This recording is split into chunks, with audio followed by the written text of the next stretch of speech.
అన్నదానికి నేను కరెక్టే చెప్పండి. మరి నాగబాబుని ఎందుకు పిలిపించట్టు మాట్లాడట్లేదు అంటే రావట్లేదేమో, ఎవరికి తెలుసు. ఎవరికి ఒకటి శివాజీ గారిని పిలిచారు, మాట్లాడారు. మరి ఇంతమంది మహిళలు అందరూ కూడా కోరుతున్నారు కదా, మరి అక్కడ అతను పిలిచారు. మరి వీళ్ళ మీద చర్యలు ఎవరు తీసుకోవాలంటే ఎవరైనా వెళ్ళి చెప్తేనే అంటే స్పందిస్తారా నేను అడుగుతున్నాను. ఇప్పుడు ఒక రోజు నేను ఇప్పుడు మేము ఓ మాట మాట్లాడినందుకు ఇంత వైరల్ అయ్యాం అవునా. మీ టీవీలో చాలా సందర్భాలలో వచ్చిన నేను, కానీ దేనికైనా ఒక పద్ధతి ఉంటుంది, దేనికైనా ఒక అది ఉంటుంది. నేను ఏమంటున్నాను, స్వేచ్ఛ 100% ఉండాలి, నీకు ఉండాలి, నాకు ఉండాలి, అందరికీ ఉండాలి. అతి స్వేచ్ఛ అనేది చాలా ప్రమాదకరం, ఏదైనా అంతే. అయితే నేనేమంటున్నాను, నీకు నచ్చిన డ్రెస్ వేసుకో అమ్మా, నేను వద్దనను. నేనెవరండి మీకు జడ్జి చేయడానికి, నేనెవరు చెప్పడానికి, నా అభిప్రాయం నేను తెలియజేస్తున్నా. అయితే అక్కడ నచ్చిన డ్రెస్ కన్నా నప్పిన డ్రెస్ వేసుకోమంటున్నాను. అంటే సంధ్య గారు ఇక్కడ వచ్చే వివాదం ఏంటి అంటే, నచ్చిన డ్రెస్సు స్వేచ్ఛ, ఇవి రెండు అబ్బాయిలకు అమ్మాయిలకు వర్తించవచ్చు కదా అని అంటున్నారు.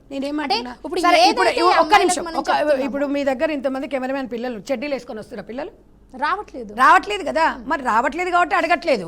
దాంట్లోకి అమ్మాయిలు కూడా ఎవరు రావాలి. అరే మరి నేను అదే అంటున్నాను, వాళ్ళకి ఎందుకంటే సమాజం మీద వాళ్ళ కుటుంబాలలో అక్క చెల్లె అమ్మ అందరు ఉన్నారు కాబట్టి దీని కొంపలో ఎవడున్నాడని. ఒక్క నిమిషం నన్ను మాట్లాడని, మొత్తం నువ్వే మాట్లాడుతున్నావు. ఎందుకు అంటే దాని కొంపలో ఎవడు లేడు. ఎందుకంటున్నా అంటే వాడు కనీసం మొగడనే పట్టించుకుంటాడంటే వాడు తెలుగే రాదు, వాడు బీహారు. మళ్ళీ అతన్ని కూడా ఈ మాట నేను ఎందుకంటున్నా అంటే వాడు వీడు అనడానికి రైట్ ఎక్కడిది అంటే సమాజానికి బయట వదిలిండు కదా. ఎందుకు వదిలిండు? ఇదే స్వప్న గారు ఏదో ఒక ఇంటర్వ్యూలో తీసుకున్నప్పుడు ఒక మాట అడిగారు, ఈ డ్రెస్సింగ్ చూస్తే మీ ఆయన ఏమనరా అండి అని అడిగితే, అసలు మీకు విషయం తెలుసా అండి, మా ఆయన గారి ఈ డ్రెస్సులన్నీ తీసుకొస్తారండి అంట. దానికి సిగ్గేమని ఉందా? మీ ఆయనను అప్పుడు మొగాడిని ఏమనుకుంటారమ్మా? నీ మొగడికి నీ పెళ్ళాన్ని నువ్వు చూడరా అంటే నీ భాగాలు తీసుకుపోయి 10 మందికి చూపించుకొని రావే అని అన్నవాడిని ఏమనాలి? అయితే ఇదే ఒక్క నిమిషం, ఇంకొకటి అది ఆమె చెప్పింది కాబట్టి నేను అన్నా. అంటే నా లంగా బొంద ఊసిపోతే ఏం కాదు, నా తప్పు కాదు, పక్కింటోడు నవ్విందని తప్ప. నేనేమంటున్నా, ఆమె అదొక విషయం చెప్పింది ఇంటర్వ్యూలో. నీకు నేను అబద్ధం అనుకుంటే మీకు పంపిస్తా వీడియో. ఏమన్నది? నేను ఇలాగే ఉంటానండి, నేను నగ్నంగా ఉంటాను, చూసేవాడికి ఏం కావద్దు, వాడు అలాగే ఉండాలి. వాడు అలాగే ఉంటే మొగాడు ఎందుకు అవుతాడు? ఎందుకుంటాడే? ఎందుకు అవుతాడు? నీకు చూపించుకున్నప్పుడు నువ్వు ఒక అక్కగా భావించి నన్ను చెల్లెగా భావించంటే నువ్వు ఎంత రైట్తో చెప్తున్నావో వాడు నిన్ను డార్లింగ్ అనుకుంటాడు, గర్ల్ ఫ్రెండ్ అనుకుంటాడు, భార్య అనుకుంటాడు, ఇంకోటి అనుకుంటాడు, దీని అమ్మా అని అనుకుంటాడు, ఇంకేమని అనుకుంటాడు. నువ్వు చెప్పేదానికి నువ్వెవరు? నాకు అది చెప్పు. నీ రైట్ నీకున్నప్పుడు మొగోడికి ఎందుకు రైట్ ఉండదు? ఒక్క నిమిషం, నువ్వు మొగోడికి అన్ని రైట్ ఇచ్చినప్పుడు, నీ తనువుని బయట చూపిస్తున్నప్పుడు, నీవు ఇవన్నీ చూపిస్తున్నప్పుడు వాడిని అనే అవకాశం నీకు ఎక్కడుంది? మగ సమాజాన్ని నువ్వు ఎందుకు నువ్వు ప్రశ్నించే రైట్ నీకు లేదు. నేను అనేది ఏంటంటే ఒకటమ్మా, చెప్పండి, ఇవాళ మనం ఇంట్లో వస్తువులని జాగ్రత్తగా పెట్టుకొని లాక్ వేసుకొని మీ ఇంటికి లాక్ వేసుకొని రావచ్చు. ఇద్దరు, నాకు తెలిసి ఇద్దరు, మీరు వైఫ్ అండ్ హస్బెండో లేకపోతే మీ మదరో ఎవరో, పెళ్లి కాలేదు కాబట్టి సరే అమ్మ బయటికి పోయినా లాక్ వేసుకొని పోయినా నీకు ఒక కేసు ఇచ్చిపోతారు. ఎందుకు లాక్ వేసుకుంటారు? మీ ఇంటికి ఏమైనా వస్తువులు పోతాయేమో కదా, బంగారం ఉంటుంది, ఇక్కడ బంగారం ఉంటుంది, ఇక్కడ డబ్బు ఉంటుంది అని. నువ్వు సంపాదించిన బంగారంకి డబ్బులకే నువ్వు అంత విలువనిస్తున్నప్పుడు నీ శరీరంలో ఉన్న భాగాలను, నీ శరీరం అవయవాలకు లేదా నేను అడుగుతున్నా. ఇక్కడ ఒక చిన్న మాట అండి, ఏమనుకోద్దు అంటే అమ్మాయిలకి వెళ్ళి సపోర్ట్ తీసుకొని మాట్లాడుతున్నట్టు కాదు. అదే ఇంట్లో తాళం వేసుకొని ఒకవేళ అబ్బాయి ఉంటే అబ్బాయి కూడా అక్కడ కీస్ వేసుకొని వెళ్ళిపోతాడు కదా. ఏం కీస్ వేసుకెళ్ళిపోతాడు? తాళం అతను కూడా వేసుకొని వెళ్ళిపోతాడు. తాళం గురించి చెప్తలేనమ్మా, తాళం నేను అదే చెప్తున్నా, భద్రత వాళ్ళకి వీళ్ళకి ఇద్దరికి. ఒకటి చెప్పనా అమ్మా, ఒక నిమిషం, మగవాడు వక్రబుద్ధి, అది మన అందరికి తెలిసే. మగవాడు గురించి మనకు తెలిసే మనం భూదేవి అని మనకు ఎందుకు ఇచ్చిరు బిరుదు? మనకు భూదేగంత సహనం ఉంది కాబట్టి అంటాడు. మగవాడి బుద్ధి అదే ఉంటుంది. నేను అనేది ఏంటంటే నింగలం ఎర్రగా ఉందని పోయి ముద్దు పెడితే నీ మూటి కాలుతుంది. నేను అనేది ఏంటంటే మీరు మాట్లాడేటప్పుడు, మనం చేసేటప్పుడు మనకన్నీ కొన్ని ఉంటాయి. మనకి వాష్రూమ్ టాయిలెట్ వచ్చింది అనుకో, మనం ఆడవాళ్ళం పోయి బజార్లో పోయలేము.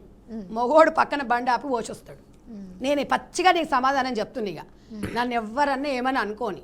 ఎందుకంటున్నా అంటే అర్ధరాత్రో 2 గంటలకో 3 గంటలకో ఒక మగాడు దూరం వెళ్ళి ఒక ఇంట్లో ఏదైనా ప్రాబ్లం వస్తే ఒక ట్యాబ్లెట్ తెమ్మంటే మెడికల్ షాప్ దగ్గరికి వెళ్ళగలదు. అమ్మాయి కూడా వెళ్తుంది కానీ అంత స్వేచ్ఛగా వెళ్ళలేదు, భయం అవుతుంటుంది, పంపిస్తుంటే. ఒక మగాడు ఇంట్లో ఉండాలి ఎందుకంటాం? ఒక మగాన్ని మట్టిపోయినా ఇంటోడే ఉండాలని ఎందుకంటాం మనం? మనకు ముసలోడో ముడుగోడో మనోడే మనకు అంటాం. ఈ సాంప్రదాయం ఈ కట్టుబాటు ఎట్లకెళ్ళి వచ్చినాయి? నేను అనేది ఏంటంటే అందరికీ అనసూయలాగా స్వేచ్ఛ ఉండదమ్మా, అందరికీ నాగబావంత ఉదార స్వభావం ఉండదమ్మా. ఎందుకంటే ఆయన ఒక ఎమ్మెల్సీ పదవులు ఉండి ఆ తండ్రి ఆ అన్నయ్య ఏం చెప్తుండో నాకు అర్థం కావట్లేదు, కానీ దానికంటే సోయలేదు, దానికంటే షోల మీద ఉండి దానికంటే తాడు బొంగరం లేదు. వీళ్ళు ఒక మెగా ఫ్యామిలీ, వీళ్ళు ఒక బాధ్యత గల వ్యక్తులు. అతి స్వేచ్ఛ గురించి మాట్లాడండి. మీరు చెప్పే ప్రతి పదాన్ని నేను 100% నేను రెస్పెక్ట్ చేస్తా. బట్ నేను అనేది ఏంటంటే అనసూయకి నాగబాబుకు ఏంటండి ఆమె నేను ఎందుకు సపోర్ట్ చేస్తున్నావు? ఎంతమంది నిర్మాతలు, ఎంతమంది హీరోలు ఉన్నారు, ఎంతమంది ఫ్యామిలీస్ ఉన్నారు. ఇవాళ ఇదే మీ ఫ్యామిలీలో మీరందరూ సూపర్ స్టార్ మెగాస్టార్లు. ఇవాళ మెగాస్టార్ కుటుంబంలో ఎంత చక్కగా ఉంటారండి వాళ్ళ ఫ్యామిలీలో. ఇవాళ సురేఖమ్మ కానివ్వండి, నాగబాబు గారే కానివ్వండి, నిహారికమ్మ కూడా చాలా బాగా పద్ధతిగా బాగానే ఉంటారు. కానీ ఆమె దురదృష్టం వల్ల జరిగిందని కొంతమంది అనుకుంటే తండ్రి తప్పుదాల వల్లనే, తండ్రి అతి స్వేచ్ఛ ఇవ్వడం వల్లనే అనేది కూడా ఒక మాట ఫేమ్లోకి వస్తుంది. ఇప్పుడు మేము అనట్లేదు ఆ మాట. ఎందుకు అనట్లేదంటే నువ్వు అతి స్వేచ్ఛ ఇచ్చావు కాబట్టి 12-1 గంటల వరకు పబ్లోకి పోయింది. నువ్వు ఆ మాట కూడా నన్ను అడుగుతావు, ఏం మేడం, ఏం అక్క, ఏం మేడం పబ్బుకి మేము వెళ్ళకూడదా అంటావు. నువ్వు పబ్బు వెళ్ళమ్మా, ఎవడొద్దన్నాడు, టైం ఉంటుంది. నువ్వు రాత్రిపూట మొగడు ఇంట్లో ఉన్నప్పుడు నువ్వు పబ్బులో ఉంటే ఆ భార్యని ఎవరు కోరుకోరు. నా భార్య నువ్వు వెళ్ళి టైమింగ్స్ ఉంటాయి. ఇంకొక చిన్న క్వశ్చన్ అండి, ఇప్పుడు ఏదైతే శివాజీ గారు అలాంటి మాటలు దొర్లిన తర్వాత వచ్చి ప్రెస్కి సారీ చెప్పడం జరిగింది, సారీ చెప్పడం జరిగింది. అది చెప్పినప్పుడు ఒక మాట అన్నాడు, ఏమన్నాడు అంటే సినీ ఇండస్ట్రీ నా మీద పగబట్టింది అన్నట్టుగా మాట్లాడారు. అంటే ఇప్పుడు ఇక్కడ సపోర్ట్ చేసి కావచ్చు, నాగబాబు కావచ్చు, అంటే ఇప్పుడు సినీ ఇండస్ట్రీ దాని గురించి ఒకటి చెప్పనా? ఆయన ఏం మాట్లాడిందో దాని గురించి నేను ఆయన దాని గురించి నేను మాట్లాడను. ఆయన మాట్లాడాను, ఆయన ఒపీనియన్ ఆయన మాట్లాడిండు. ఆయన ఎట్లా రియాక్ట్ అవుతుండో నాగబాబు గారికి ఎందుకండి? మరి చాలా మంది ఉన్నారు కదా, అందరు స్పందించవచ్చు. అదే అంటున్నారు. అయితే అది ఇప్పుడు వాళ్ళిద్దరి గురించి మనం ఎందుకు పంచాయతీ పెట్టుకోవాలి? నేను అనేది ఏంటంటే మహిళా మనోభావం గురించి. ఆవిడ గారు మహిళా సంఘం అధ్యక్షురాల్లాగా ఈమె ఎప్పుడో జనాలను మమేకం చేసినట్టు, ఈమె సంపాదన చారిటీకి ఇచ్చినట్టు, ఈమె సంపాదించిందంటే ఓ చిన్నపిల్లలను సాదినట్టు, ఓ 10 కుటుంబాలను సాదినట్టు, ఈమె స్వేచ్ఛ కావాలంటే నేను ఇప్పుకున్ననే, నా మొగడు ఏమంటాడు మీరు కూడా ఇప్పుకొని చూపియండి అని చెప్తుంది ఆమె సమాజానికి.